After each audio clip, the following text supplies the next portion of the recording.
Penggunaan bahasa Indonesia saat ini bisa dibilang tidak lagi diutamakan, terutama di kalangan anak muda. Bahasa daerah juga semakin terpinggirkan, tergantikan dengan kehadiran bahasa asing yang dianggap lebih modern. Hal ini dapat kita lihat dari makin banyaknya orang yang menyelipkan istilah bahasa asing di dalam ucapannya. Ini tentu dapat berpengaruh pada bergesernya bahasa Indonesia dan bahasa daerah.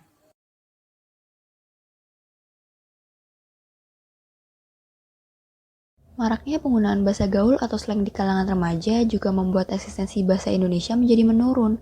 Kaum milenial cenderung lebih menyukai bahasa gaul daripada menggunakan bahasa Indonesia yang baik dan benar karena terlihat lebih keren dan modern. Fenomena lainnya yang tak kalah mengkhawatirkan adalah masih banyaknya orang yang belum mengerti mengenai bahasa daerahnya sendiri.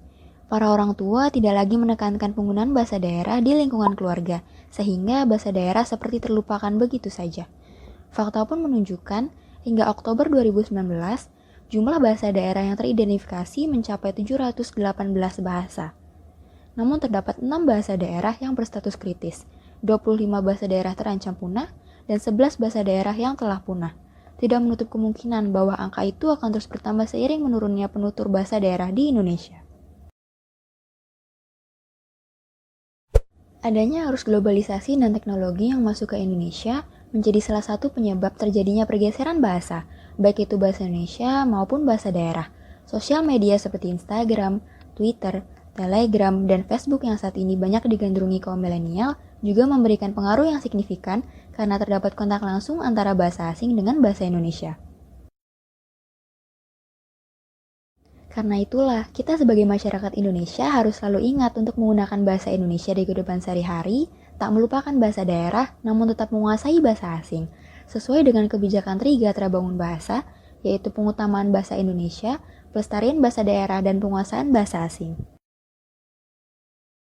Meskipun dalam kegiatan sehari-hari kita sering memegang gawai untuk memantau sosial media, selalu bersinggungan dengan bahasa asing, sering membaca jurnal internasional, les bahasa asing, ataupun menonton drama Korea, selalu utamakan untuk menggunakan bahasa Indonesia dalam berkomunikasi ya, dan juga kurangi bicara dengan bahasa gaul.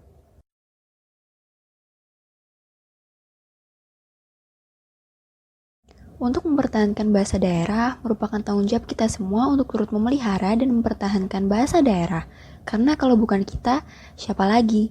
Kalau bukan sekarang, kapan lagi?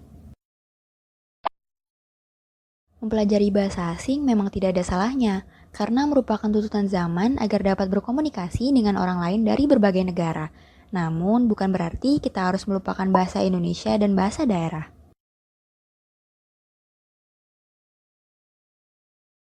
Yuk, bersama-sama kita gunakan bahasa Indonesia yang baik dan benar dan lestarikan bahasa daerah kita.